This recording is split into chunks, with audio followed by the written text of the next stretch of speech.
dos auditores fiscais do trabalho.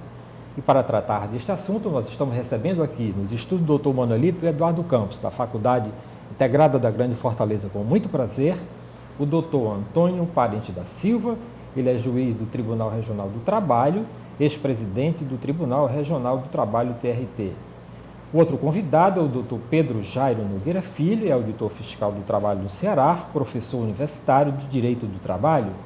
E o outro convidado é o Dr. Antônio Oliveira Lima, ele é procurador do trabalho, coordenador regional de combate à exploração do trabalho de criança e do adolescente. Se você quiser sugerir temas para o nosso programa, o nosso e-mail é fgftv@fgf.edu.br. Este programa é gravado sempre aqui nos estúdios do Dr. Manuelito Eduardo Campos, da Faculdade Integrada da Grande Fortaleza, para a Rede Pública de Televisão Cearense.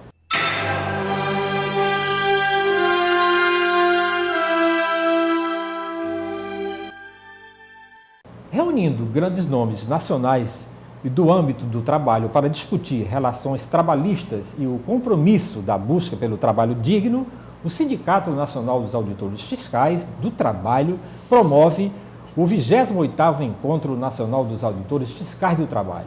O evento acontece até o dia 12 de novembro no Hotel Gran Marquise, em Fortaleza, no Ceará. O encontro traz várias atividades científicas programadas entre mesas redondas, debates, cursos, painéis, plenárias e conferências, além de lançamento de livros. O atual modelo de fiscalização do trabalho escravo rural e urbano, trabalho infantil, indenização por acidente do trabalho, jornadas e fraudes trabalhistas, fundo de garantia por tempo de serviço, são alguns dos temas escolhidos para o 28º edição. O outro grande atrativo para a ENAFIT é a participação da Confederação Ibero-Americana, trazendo experiência de outros países, como a Espanha, e renomados profissionais que atuam no mundo do trabalho. Doutrinadores, ministros, juízes, procuradores, advogados, além de auditores fiscais do trabalho, de vasta experiência, são esperados para o evento. O Encontro Nacional dos Auditores Fiscais do Trabalho sempre teve como objetivo principal proporcionar o debate e ampliar a discussão de assuntos de interesse da categoria e de inspeção do trabalho, favorecendo o intercâmbio cultural e a troca de experiências profissionais vividas em todos os estados, permitindo assim a mostra de diversas formas de atuação, muitas vezes incorporadas à rotina de trabalho ou mesmo se transformadas em normativos editados pelo governo federal. O programa Universidade Viva pergunta: o atual modelo de trabalho não é o mesmo do século XIX, portanto precisa urgente e profundamente de transformações? É a primeira pergunta que eu faço. Eu vou começar ali com o doutor José Antônio Parente da Silva. Bem, o modelo trabalhista, eu já discordo que não é o mesmo do século XIX ou XX. A legislação trabalhista é uma das mais dinâmicas que existe. Eu acho que dos 922 artigos dela, acho que se conta nos dedos aqueles que não foram alterados. Agora, o que se pretende é uma reforma. Que tipo de reforma é que não é aquela que muitas pessoas desejam? Se consegue ainda manter um núcleo, uma essência trabalhista protetiva ao trabalho. Muitos, principalmente do campo econômico, pretendem ver essa reforma implementada. E eles vêm há muito tempo nessa toada. Querem uma reforma trabalhista ao seu modo, de acordo com os seus interesses. E aí tem uma resistência, e nisso aí a legislação trabalhista, ela se mantém, porque ela tem que haver, da parte dela, um conteúdo protetivo mesmo. Porque se não for para proteger, nós nem precisamos do direito do trabalho, nem da instituição Justiça do Trabalho, porque todos seriam tratados iguais. É essa a questão que se deve colocar.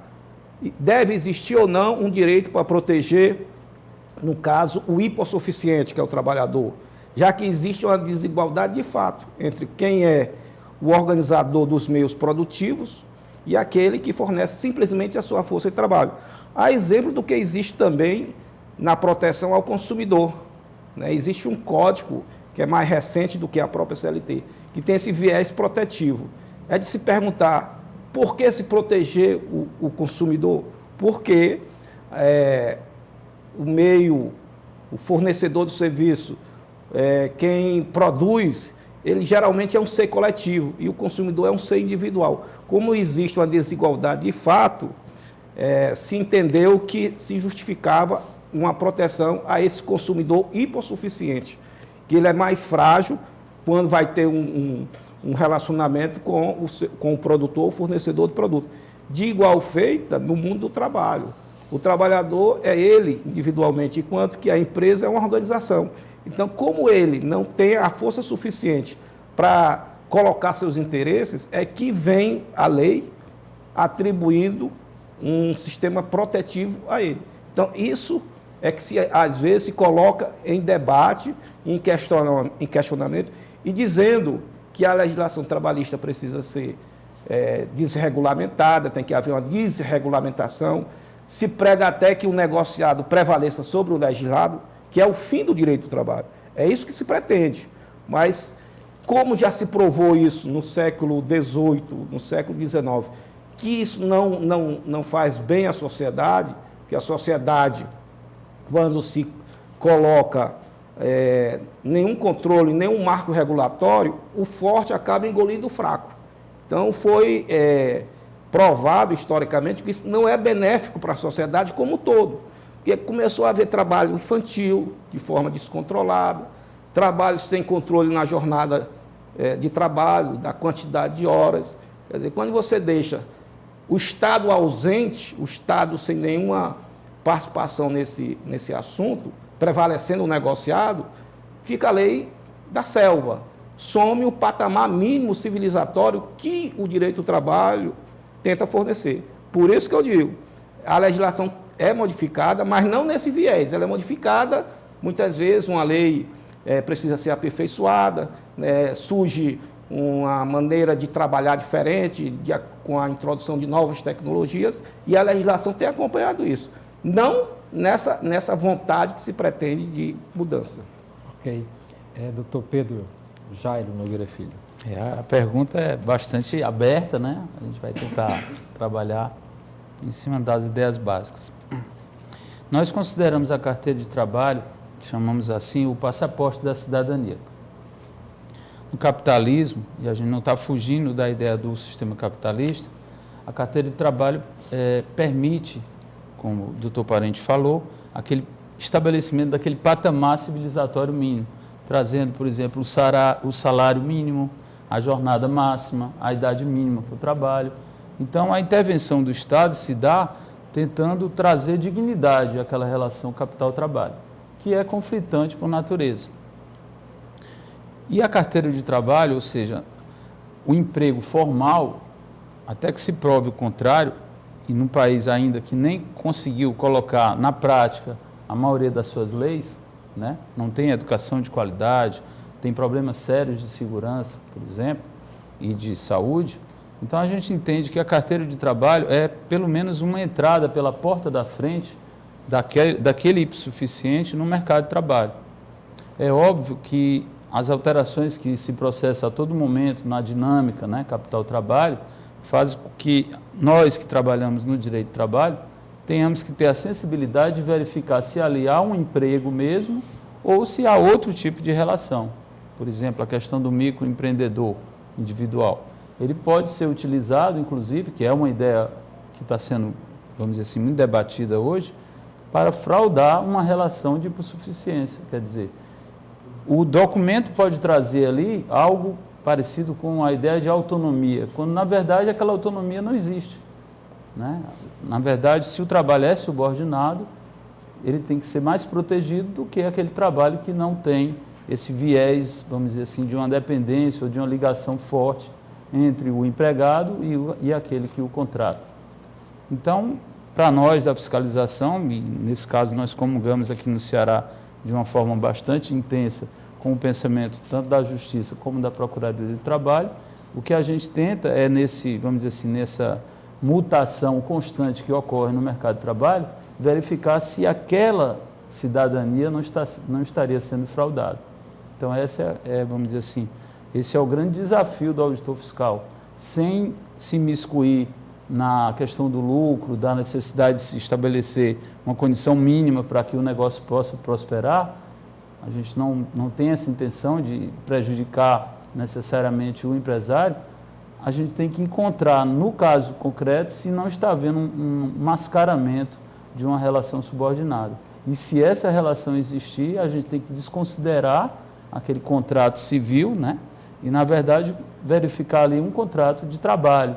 E se é contrato de trabalho, tem que ter a formalidade exatamente para, até na hipótese de um acidente do trabalho, aquele hipossuficiente se sentir protegido, ser realmente protegido, e não se vir esse mascaramento, inclusive, para um peso maior nas contas deficitárias ou ditas deficitárias da nossa Previdência. Então, tem vários contextos aí que tem que ser analisados, sem falar que para o empregador, o que é correto, o direito do trabalho, ele, de certa forma, ele cria também um patamar para a concorrência entre as empresas. Então, se todos praticam a mesma regra, não haverá um capitalismo selvagem e a concorrência vai se dar realmente liberta, livre. Porque até por esse aspecto, se não houver essa regulação mínima, os mais fortes vão tender a pagar menos do que os que não têm tanta força para impor seu ponto de vista perante a classe trabalhadora. Ok. Doutor Antônio Oliveira Lima. O modelo, né, adotado nas relações de trabalho, na sua essência, não muda muito. Mas a evolução, né, tecnológica, as novas formas de exploração do trabalho, que estão sempre se modificando, faz com que empresários busquem formas alternativas de enfrentar essa situação de mercado, muitas vezes com redução de custos, né, e quase sempre assim, para competir nos mercados, oferecer um produto de menor preço, sem prejudicar a margem de lucro. Então, muitas vezes, acaba se adotando outras formas, buscando formas alternativas de relação de trabalho. O que tem se observado, muitas vezes, é que essas formas é que têm trazido prejuízo aos trabalhadores nessa relação, certo? Não faltam pessoas que buscam, né, mascarar formas na relação de trabalho.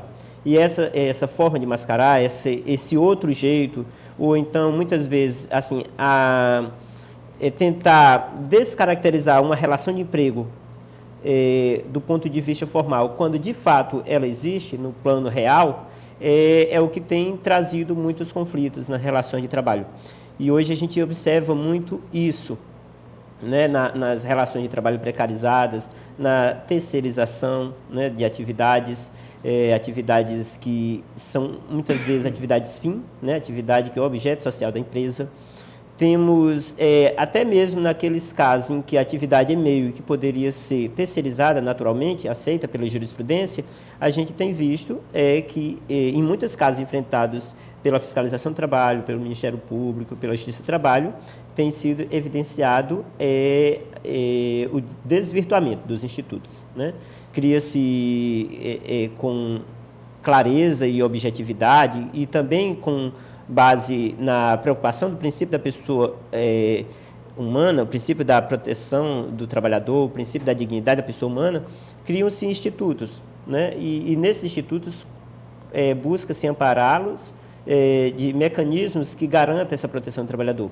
Só que quando se utiliza de artifícios para desvirtuar esses institutos, como, por exemplo, a terceirização, em situações em que é mera intermediação, ou então empresas, pessoas jurídicas que são criadas apenas com a finalidade de mascarar, né, uma relação jurídica que de fato é de emprego, mas quer mascarar com uma relação de trabalho autônomo, certo? Então, quando se busca utilizado o sistema muito importante que é a cooperativa e se desvirtua o cooperativismo, se desvirtua o trabalho do estagiário, que é de extrema importância dentro do aprendizado, da formação, que é um ato educacional, se desvirtua. Então, todas essas formas que têm se adotado de desvirtuar os institutos do direito do trabalho traz prejuízo aos trabalhadores, demanda uma força de trabalho muito grande dos órgãos de fiscalização, de acompanhamento e de julgamento, né? O Ministério do Trabalho, o Ministério Público do Trabalho e a Justiça do Trabalho têm demandado um grande esforço né, para enfrentar essas dificuldades. E aí, como essas formas são múltiplas, a gente vai estar sempre que estar discutindo e debatendo, né, trocando experiências. Então, por exemplo, nesse encontro, né, no Encontro Nacional dos Auditores Fiscais do Trabalho, essas temáticas estão sempre recorrentes, né, porque múltiplas formas são adotadas pelos empregadores com o objetivo de diminuir os seus custos. Isso, na maioria das vezes, é em prejuízo dos trabalhadores. Os auditores, o Ministério, os procuradores de trabalho e os juízes de trabalho lidam no dia a dia com essa problemática. É importante trocar essas experiências e estabelecer estratégias de enfrentamento desses problemas. A luta pelo direito é uma luta constante. O direito do trabalho, como direito social, está muito mais ligado na vida das pessoas, no dia a dia das pessoas, e encontrar soluções para desses conflitos da melhor forma e que possa promover sempre o princípio da justiça e da dignidade da pessoa humana é fundamental. Por isso que é importante os operadores do direito, especialmente os operadores de direito do trabalho, estarem sempre debatendo formas de enfrentamento desses conflitos e da busca da melhor solução. Ok, nós vamos pedir um pequeno intervalo aqui no programa Universidade Viva, que hoje está falando sobre o Encontro Nacional dos Auditores Fiscais do Trabalho. Se você quiser sugerir temas para o nosso programa, o nosso e-mail é fgftv@fgf.edu.br. Este programa é gravado sempre aqui nos estúdios do Dr. Manuelito Eduardo Campos, da Faculdade Integrada da Grande Fortaleza para a Rede Pública de Televisão Cearense.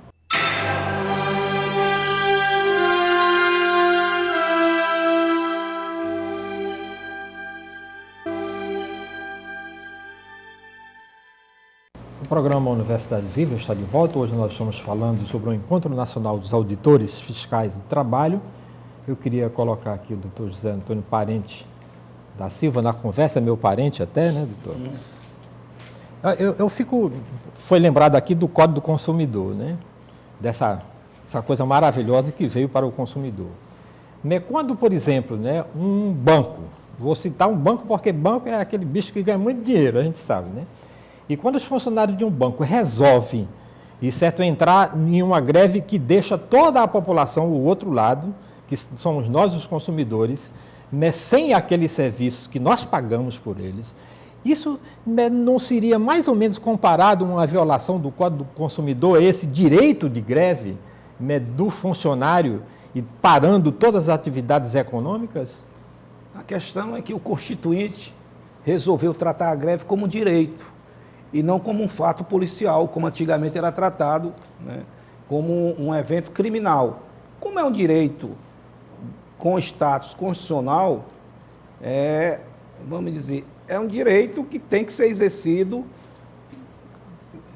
de forma regulamentar.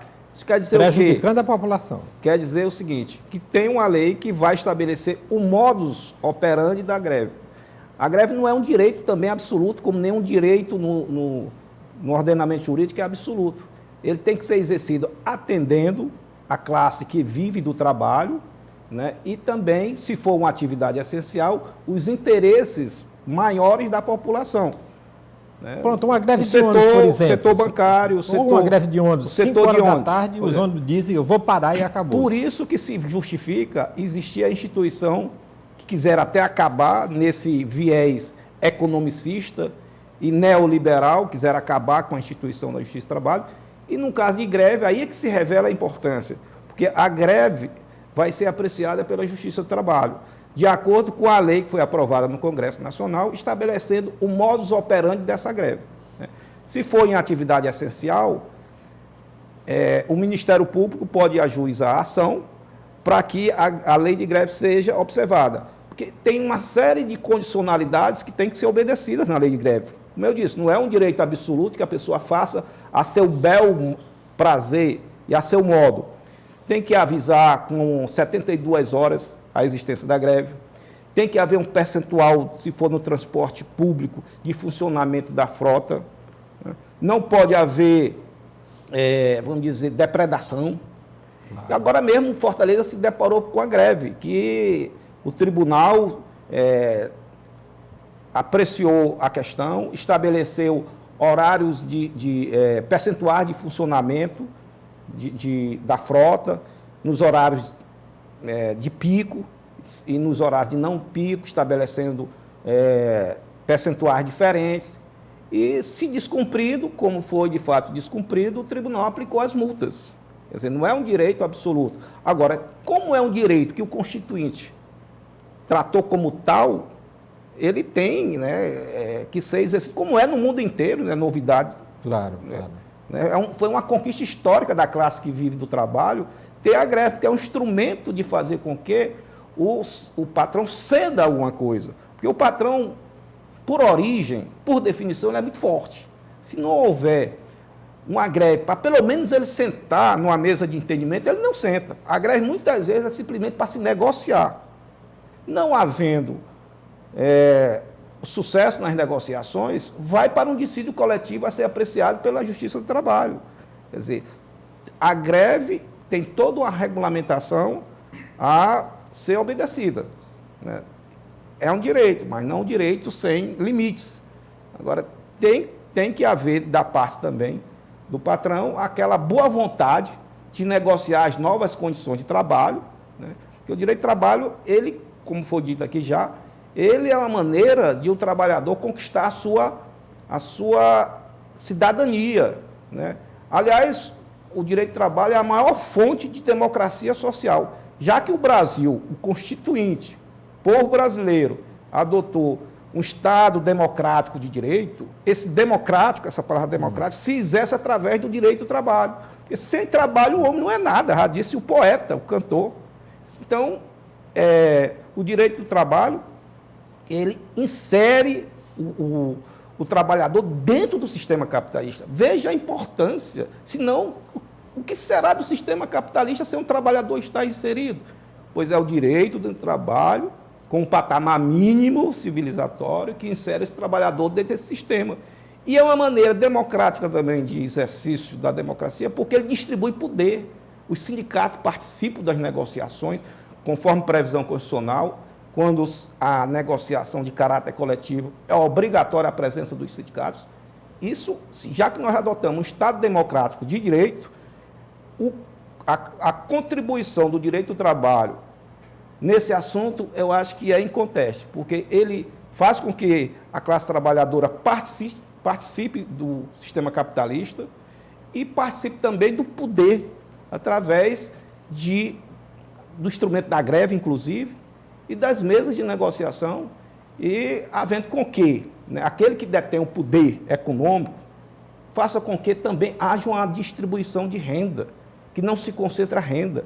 Então, a greve também tem esse benefício de fazer com que a acumulação capitalista não fique tão concentrada como num Estado puramente capitalista, sem uma democracia social, que o direito do trabalho faz com que haja uma democracia social e não seja só econômica para poucos. Então, acho que é importantíssimo e lembra aqui do encontro, né, que o encontro vem tratando isso, o direito do trabalho como um direito fundamental. Quer dizer, é aquele direito que é universal, é aquele direito que é intangível, né? A Constituição protege até de alteração pelo legislador ordinário, também contra alterações do poder reformador constituído. Então, direitos essenciais, fundamentais. Por quê? Porque essenciais, porque eles cuidam da sobrevivência da classe que vive do trabalho. É com o trabalho que a pessoa estuda, tem saúde, tem lazer, tem previdência, tem vestuário. Como dito aqui também pelo Pedro, né? A carteira de trabalho, ela é a matriz de todos os direitos previdenciários. Sem ela não existe a cidadania previdenciária. Você não pode ter o acolhimento no caso de uma doença, de um acidente do trabalho. No final da sua vida laboral, você não vai ter uma aposentadoria. Veja que situação triste seria se não existisse uma carteira de trabalho, esse direito de trabalho, tão importante enquanto a pessoa está na vida ativa, né, porque é um exercício da cidadania, e ao fim da vida laboral, a pessoa ter a sua previdência, né, o seu benefício previdenciário, para que outros, né, entrem no mercado de trabalho e ele possa ter o merecido gozo da aposentadoria. Tá certo. Eu queria colocar aqui o doutor Pedro Jário, e para perguntar nesse sentido da carteira do trabalho e da CLT, parece que vai haver, uma norma que vai entrar aí agora que você tem que bater o ponto, 2 pontos, é uma coisa mais ou menos assim. E nesse mundo de alta tecnologia, de alta capacidade tecnológica, onde, por exemplo, aqui na nossa instituição, a pessoa tem a digital e já passa a digital, mas, por exemplo, não serve. A pessoa tem que assinar. Isso não é uma volta assim ao passado, não, de uma legislação tão atual no mundo tecnológico que nós vivemos, professor? Novamente, a pergunta abre muito espaço para debate, né? Vou tentar sintetizar as ideias aqui. Quando a gente assistiu aquele resgate de 33 mineiros, né? O presidente do Chile presente, inclusive, liberou o local de trabalho, pela minha ótica, indevidamente, né? Aquele acidente era previsível, aquela mina estava abandonada, né? Houve um erro do executivo em permitir que ela voltasse sem dar as condições mínimas para o trabalhador. Na verdade, nós estamos voltando aos primórdios do direito de trabalho, né? O direito de trabalho nasceu de mortes, inclusive nas minas de carvão na Inglaterra. Então, observe como o direito de trabalho nada mais é do que voltar, infelizmente... E tem mais ou menos 200 anos, né, esse... Revolução Industrial, logo depois já começaram os primeiros protestos, né? Tem um filme muito interessante, se não me engano, Germinal, o nome do filme, que trata dessa exploração sem fim, somente de crianças e mulheres, mas também de mineiros, né? Então, se observar que em século XXI, nós estamos aqui debatendo o problema da China, né? 2.000, 3.000 pessoas morrendo na China, também em Minas, em péssimas condições. Observe que, infelizmente, às vezes, parece que a gente está retroagindo mesmo. Mas essa retroação se dá não por o querer da fiscalização, ou da justiça, ou do Ministério Público, mas por práticas abusivas que, quando a gente imagina que estejam afastadas, retornam, né, com toda vontade, né? Então, esse tema vai ser discutido Esse tema é objeto, porque a jornada excessiva é um problema para o trabalhador. É a partir da jornada excessiva que nasce o risco do acidente de trabalho. E nós temos na nossa Constituição, no artigo 7º, inciso 22, se eu não me engano, que a obrigação da sociedade é a redução dos riscos. Não sei se o senhor tem essa informação, mas os acidentes de trabalho, em vez de diminuir no Brasil, estão aumentando. Nós estamos chegando hoje a 700 mil por ano. Isso aqueles que são informados. Há cálculo que chega a dizer que a gente pode trabalhar com 3 vezes esse número. Então, se o senhor imaginar que uma guerra como a do Iraque não produz essa quantidade de mutilados, com certeza, o senhor imagina onde é que a gente está inserido, né? E mortos, o Brasil não consegue diminuir o número de mortos pelo simples fato de sair para trabalhar. Nós chegamos a uma média de em torno de 3.000 por ano e não conseguimos baixar esse patamar. Muito desse número é trazido por jornada excessiva. Então, o Ministério do Trabalho, ele ficou, vamos dizer assim, numa situação difícil a partir da adoção da tecnologia do ponto eletrônico, porque o ponto eletrônico estava sendo manipulado, né, em algumas empresas, ou seja, existe casos, eu fiscalizo jornada, eu estava numa farmácia e a empregada quis, por curiosidade, verificar o trabalho que tinha sido apresentado a mim, fruto, vamos dizer assim, teoricamente, desta tecnologia. E ela foi tomada de surpresa quando, naquela anotação de ponto, constava um dia que ela sequer tinha trabalhado. O senhor tem uma ideia de como é complexo. A empregada disse que não trabalhou naquele dia e, no entanto, o ponto eletrônico trazia...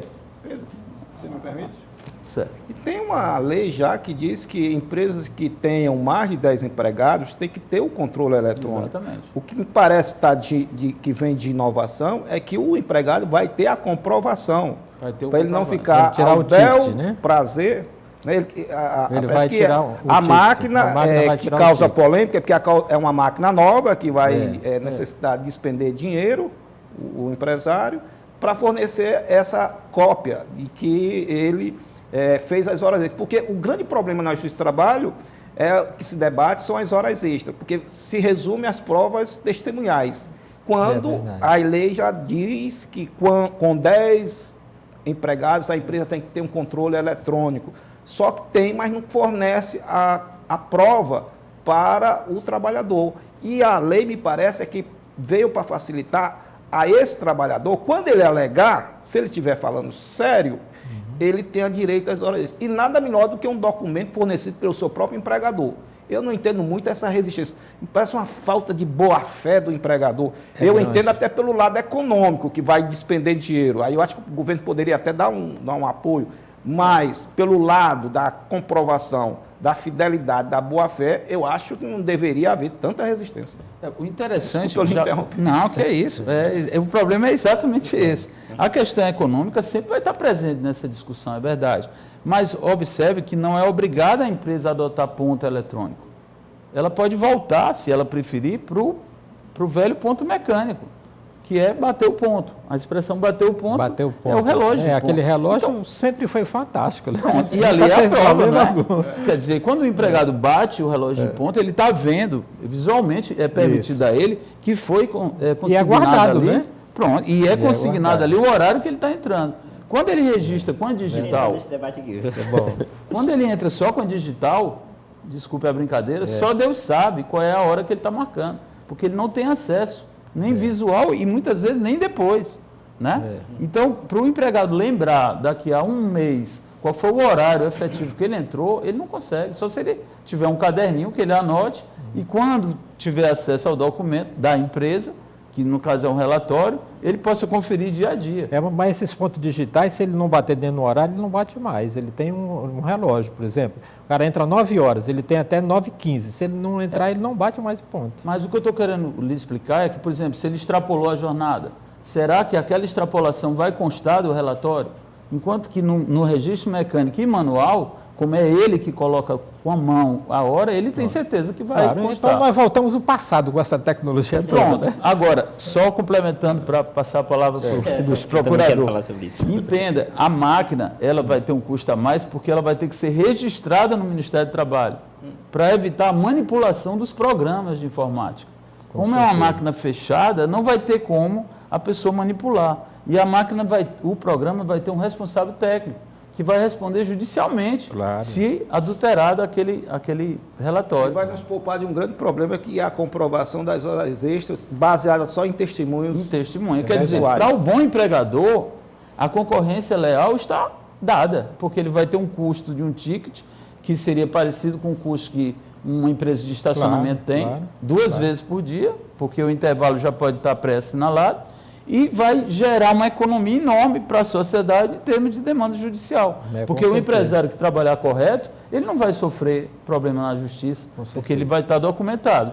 Né? O empregado eu infelizmente vou ter que pedir um intervalo, então na volta, aqui o doutor Antônio vai dar continuidade a esse assunto. Se você quiser sugerir temas para o nosso programa, o nosso e-mail é fgftv@fgf.edu.br.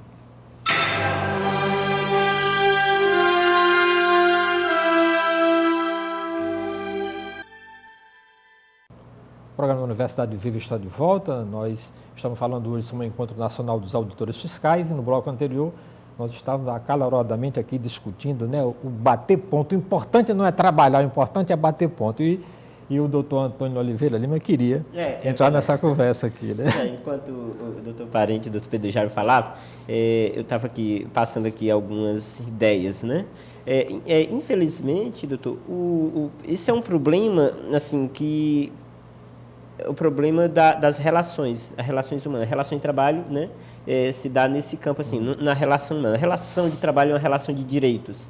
E, normalmente, o que ocorre é o seguinte, quem tem direitos sempre entende ou busca, né, mais na sua interpretação, ou a melhor linha de interpretação de que lhe dê mais direitos. E quem tem deveres, naturalmente, busca menos, né, menos deveres, certo? Até aí não teria nenhum problema se não entrasse outros quesitos. Que isso é do humano. O problema, né? da verdade, o problema, né, da honestidade, né, ser um problema do homem, do ser humano. Né? Então, esse problema do controle de ponto, né, que seja no manual, né, no mecânico, no eletrônico, se houver má vontade, vai haver desvirtuamento. E, infelizmente, ocorre em grande escala. Um exemplo muito comum que os trabalhadores sempre reclamam é que o empregado trabalha horas extras, mas não é autorizado a bater o ponto no horário correspondente à saída, mas sim naquele horário em que não daria hora extra. Por exemplo, se ele tem que sair às 17 e sai às 20, ele vai lá às 17, bate o ponto, volta a trabalhar e depois não bate de novo, certo? Tá. Então, esse é um problema que vai acontecer sempre, inclusive no eletrônico, né? Por quê? Porque se o empregador tem o poder de obrigar o empregado a bater o ponto fora do horário correto, certo? Aí não interessa que tipo de mecanismo se adote, vai continuar acontecendo. Então, o que a gente vai precisar evoluir? É exatamente no nível de conscientização e organização dos trabalhadores para a defesa dos seus direitos, certo? É sempre muito complicado postular direito durante uma relação de trabalho, por conta do risco de perder o emprego, né, e ficar desempregado e toda a família desassistida. Então, muitos empregados acabam suportando as mazelas da relação de trabalho, né, o mau empregador, as lesões de direito diárias, né, para reclamar depois que ele sair. Para se reclamar de logo, corre o risco da demissão e muitos são demitidos de fato, né? O grande problema é exatamente isso. Quando chega perante a Justiça do Trabalho, ele está frágil. Que elementos de prova ele tem, né? Se os elementos de prova estão com o empregador, né? Então, eu acho que uma das lesões de trabalho, lesões do direito do trabalhador mais corriqueira e acontece diariamente com uma frequência enorme, é essa questão do controle de horário. A efetiva jornada de trabalho, a maioria dos trabalhadores acabam, né, desses que extrapolam o horário, acabam não recebendo de fato, porque ele não registra, quando ele não é permitido registrar corretamente. Infelizmente, esse tipo de problema acontece, inclusive, em bancos públicos, o que é absurdo, né? Já mais imaginaríamos que isso fosse acontecer em banco público, porque assim, o privado está querendo aumentar seu lucro, diminuir seu custo, mas o público, quer dizer, até mesmo nas relações de trabalho que envolvem entes públicos, isso ocorre, né? Porque muitos empregados de bancos públicos, né, foram para a Justiça do Trabalho e comprovaram que o horário de trabalho prestado, né, por eles era diferente do que estava registrado. Então, sempre que houver uma diferença entre o mundo real e entre o princípio, o princípio da primazia da realidade, entre o que de fato ocorreu e o que foi documentado, vai ser necessário uma testemunha perante a Justiça do Trabalho para desmistificar, para mostrar a verdade, certo? Então, é um problema que a gente vai ter sempre, porque é um problema do homem, né? Em qualquer relações entre homens, em qualquer relação de direito e especialmente na relação de direito de trabalho, isso ocorre com muita frequência. E aí, eu queria, se for o tempo, se não em outro tempo, mas assim, com relação, o que eu fiquei com vontade de falar também, com relação ao direito de greve, é um outro exemplo desse abuso. Porque, assim, naturalmente, não era para ser necessário, ou só em situações muito extremas, de uma greve, porque a greve é o que? É um instrumento de força, legitimado pela lei, pelo ordenamento jurídico, porque, como último recurso, porque o campo primeiro é da negociação. Claro. Mas, naturalmente, quem não tem arma, né, não dá medo à outra parte. Então, assim, a lei teve que dar ao trabalhador um instrumento forte, que é o instrumento, né, o direito de greve, e estabelecer os limites, como o doutor Parente bem esclareceu. Naturalmente, todas as relações de direitos, quando eu exerço um direito, esse direito tem que ter um limite, porque no momento que ele ultrapassar esse limite, passa a ferir o direito do outro. Então, quando o senhor falou, por exemplo, se os clientes dos bancos ficam sem poder, né, sem atendimento, ou se usuários do transporte coletivo ficam sem atendimento por conta da greve, essa greve não é um absurdo? Bom, quem tem a obrigação de fornecer os serviços aos seus clientes é o banco, é a empresa de ônibus, nos dois casos que nós mencionamos. Eles devem oferecer esses serviços da melhor qualidade, certo? E eles devem buscar as condições adequadas para isso. Então, se o sistema bancário, se foi deflagrado uma greve e os bancos não encontraram uma forma de uma solução desse conflito para atender no menor tempo possível os seus clientes, não podemos responsabilizar os trabalhadores por isso. Eles que já foram lesados nos seus direitos, ainda vão ser responsáveis porque utilizaram do direito de greve, né? Não estou falando das hipóteses de abuso, claro, né? Porque, como o doutor Parente bem esclareceu, quando há abuso, a Justiça do Trabalho está para conter esses abusos. Certo? E assim mesmo na questão do transporte, que se você tirar esse instrumento, né, de defesa do direito, né, coletivo, assim, para esses trabalhadores, que em sua grande maioria já vivem, né, muito fragilizados nessas relações, aí você estaria, assim, em nome de um direito, aniquilando outro. Então, a gente tem que buscar sempre o equilíbrio e o bom senso, e eu penso que o direito de greve pode ser exercido dessa forma. Eu queria continuar aqui, para introduzir uma pergunta aqui, depois a gente vai socializar essa pergunta. Se nesse mundo de comunicação generalizada, onde as pessoas, não tem ninguém que não tem informação, ainda é possível, ainda se encontra trabalho escravo e trabalho de menor aqui no Brasil? Lamentavelmente, sim. Mas por que Lamentavelmente, essas sim. pessoas não denunciam à justiça? Por alguns fatores. E se submete? Pelo mesmo motivo pelo qual o trabalhador não denuncia quando o empregador não deixou ele não assinou a carteira dele, né? Ele deixa para reclamar depois que sai. Pelo mesmo motivo que ele não reclama, a grande maioria não reclama perante a justiça de trabalho enquanto está na relação de trabalho.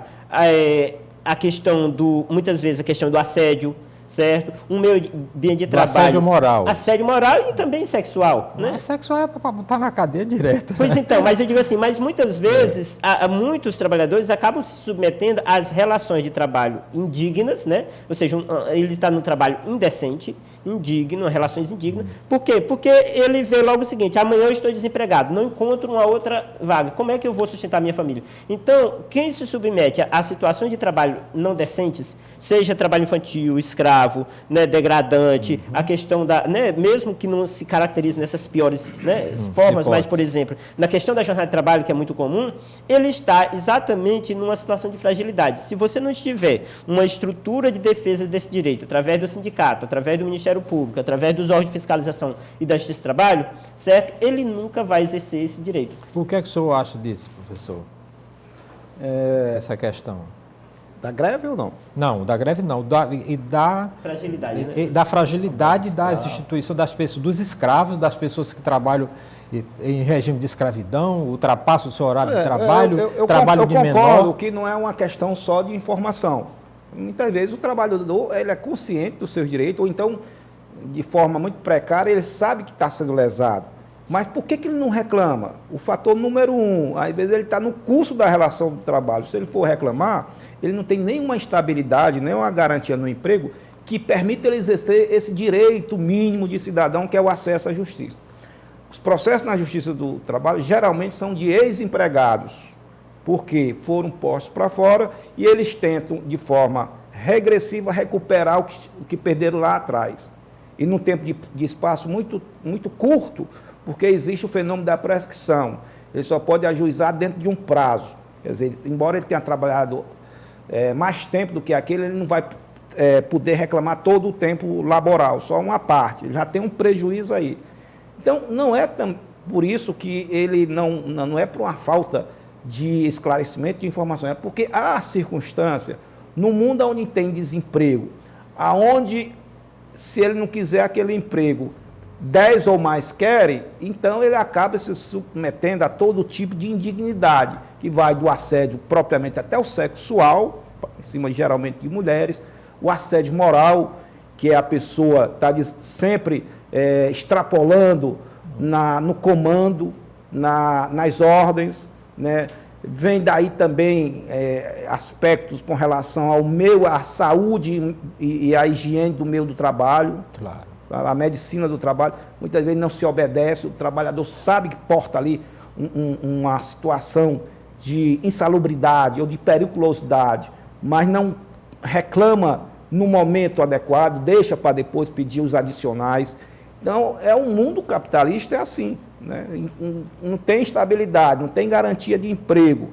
Então, ele deixa para fazer depois, e isso acaba inflacionando a Justiça do Trabalho de muitos processos, porque nesse mundo da competitividade, né, muitas vezes o ganho em escala vem do descumprimento da lei. Às vezes eu projeto uma venda, numa licitação, mas já considerando que eu vou ter que negar o recolhimento do FGTS, então, numa licitação para o serviço público, o que prevalece é o menor preço.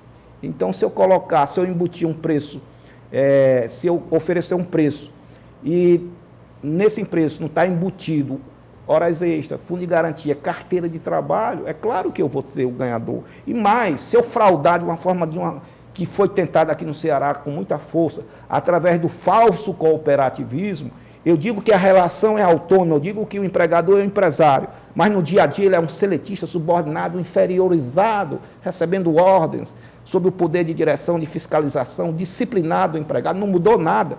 Ontem ele era empregado, hoje é dono do empreendimento, mas só de fantasia, há um mascaramento fraudulento. Então, esse tipo de relação também contribui, né, para inflacionar a justiça do trabalho, porque dentro desse mundo da competitividade, é por isso que eu disse lá atrás, o direito do trabalho é uma tentativa de civilizar o mundo empresarial, inclusive interempresarial. Porque se eu sou honesto e cumpro com a lei, e o outro, meu concorrente, não cumpre, é desigual, é uma concorrência predatória. Eu queria colocar o doutor Jário para que ele falasse aqui do encontro e das perspectivas, né, o que é que nós vamos, o que é que vai acontecer nesses dias aqui no 28º encontro. Quando foi implementado, esse encontro ele é anual e a ideia era abrir um espaço para a sociedade. E esse espaço foi aberto no primeiro dia de debates, porque o dia 7 inaugura solenemente o evento, mas os trabalhos iniciam-se mesmo no dia 8. E de manhã, a partir das 8h30, nós temos uma atividade voltada para as pessoas que trabalham em setores de recursos humanos, para estudantes universitários, não apenas do direito, mas da contabilidade, ciências contábeis, da administração de empresas, exatamente voltado para essa mudança de um conceito empresarial, né? Que o conceito de empresa também traga junto com ele a ideia de um trabalho digno, ou seja, para lucrar não necessariamente... A famosa responsabilidade social, responsabilidade que é social. tão entoada, né, que se pratique, né, no dia a dia empresarial, com relativamente aos direitos e obrigações trabalhistas, que é a maior responsabilidade social que a empresa pode ter, que eu acho que é impactante até. Quando a gente fala de responsabilidade social, a gente pensa nas mudas de árvores, né? Na sustentabilidade, no meio ambiente. Eficiência esquece energética. Que o ser humano faz parte do meio ambiente. Pronto. Né? E é o maior, vamos dizer assim, entre aspas, né? O maior parceiro, eu não gosto dessa expressão, mas para um empreendimento dar certo, o fator humano é fundamental. Se as pessoas não estão felizes, se as pessoas não estão dignamente sendo tratadas, elas não vão produzir. E o sistema capitalista está, vamos dizer assim, paradoxalmente atingindo exatamente, vamos dizer assim, a base do sistema capitalista vai ser atingido. Então, o que a gente tenta fazer nessa palestra é tentar traduzir para a sociedade o que seria o trabalho digno. E o ciclo é virtuoso. Você veja bem, nós tivemos aí recentemente uma eleição presidencial, que o grande mote era a inclusão de pessoas no mercado de trabalho, a ascensão social. Quem proporcionou isso? Carteira de trabalho, trabalho formal. E você veja a virtuosidade do mundo do trabalho, né? Ele amplia o mercado de consumo. O grande segredo do Brasil também foi o seu mercado de consumo interno. Embora haja uma crise, e houve a nível mundial, mas nós sustentamos aqui, foi as classes baixas, do andar de baixo, como se diz, e conseguiram dar esse patamar do Brasil, de ele não entrar de ele ter sido o último a entrar na crise, e o primeiro a sair da crise. Então, é esse mercado de trabalho interno, porque o direito de trabalho também, ele traz um consumo muito forte da parte do trabalhador. Quer dizer, se eu ganho bem, eu vou consumir bem. Não é isso? Com certeza. Olha, infelizmente, eu vou ter que pedir o último intervalo aqui no programa Universidade Viva. Em seguida, voltamos para as considerações finais.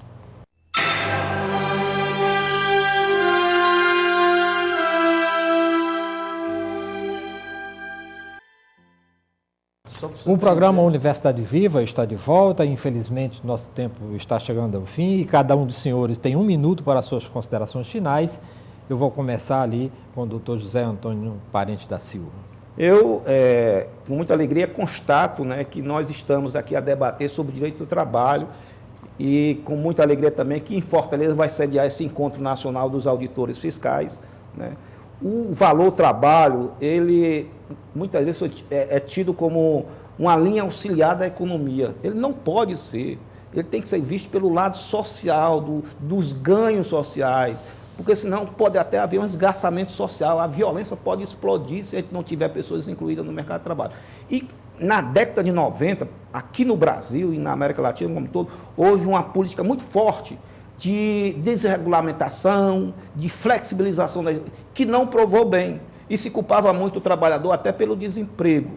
Já nesse anos 2000, o que se comprovou, mesmo com toda a legislação existente, que se diz que é ultrapassada, o Brasil conseguiu incluir, o Brasil gerou 15 milhões de empregos. Então, o problema não está no fator trabalho, está no fator investimento, está no fator exportação, está no fator câmbio, essas variáveis da economia. E que o direito do trabalho não é um óbice para o crescimento. Pelo contrário, como eu disse aqui, ele é até um fator que favorece o círculo virtuoso da economia, para a economia trazer bens, riqueza, de forma democrática, não só para são os donos dos meios produtivos, mas também para a classe que vive do trabalho. Ok.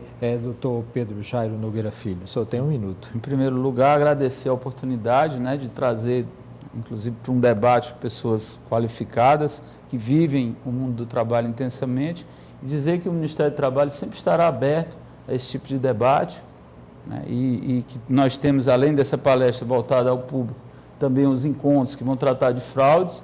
E só para mencionar mais um aspecto econômico importantíssimo e que, vamos dizer assim, permitiu a contratação de vários brasileiros, é o FGTS. O FGTS hoje, para o senhor ter uma ideia, nós estamos aí com mais ou menos 230 bilhões de reais no FGTS. São recursos de toda a sociedade. Que serve por minha casa e minha vida. Com certeza. É com ele, é com dinheiro do trabalhador, não é do governo, não, que dinheiro, o governo tem dinheiro, não. Recursos do FAT também são FAT, utilizados que para é do qualificação, trabalhador. que é do trabalhador. Então, a gente tem que entender que esse recurso é da classe trabalhadora. As construtoras utilizam, que bom que utilizam, para proporcionar casa própria. Mas esse dinheiro é do trabalhador e a partir da carteira assinada. Porque só tem FGTS quem tem carteira assinada. Então, são 230 bilhões de reais. Ok. Doutor Antônio Oliveira Lima. Eu gostaria de parabenizar o Sindicato Nacional dos Auditores Fiscais por mais um encontro nacional de extrema importância e a iniciativa desse programa para trazer esse debate. Para nós do Ministério Público do Trabalho, é extremamente importante esse trabalho desenvolvido pelos auditores fiscais, né? Tem sido um parceiro nosso extremamente importante no combate ao trabalho infantil, no combate ao trabalho escravo, na proteção do meio ambiente de trabalho e nas discussões que envolvem as fraudes nas relações de trabalho como um todo. Né? Infelizmente, existe, como eu já falei, muitas formas de desvirtuar os institutos e a necessidade de encontros como este está sendo debatido, as estratégias de promoção da dignidade do trabalhador, de promoção do trabalho decente. Então, esse encontro dos auditores fiscais, como também temos realizado com os procuradores do trabalho e também os juízes do trabalho, estão sempre promovendo encontros nacionais em que são feitas reflexões e estabelecidas as formas e estratégias de enfrentamento desses problemas nas relações de trabalho. Ok, agradeço muitíssimo a presença dos senhores aqui no programa Universidade Viva, que volta na próxima semana com outro assunto de interesse da comunidade universitária e acadêmica, aqui pela FGF TV, o seu canal universitário de Fortaleza. Este programa é exibido sempre aos domingos pela TV Assembleia, canal 30, às 8 horas da manhã, com reapresentação às sextas-feiras, às 18 horas e 30 minutos. E também nós temos um portal na internet, youtube.com/FGFIES, onde você tem este programa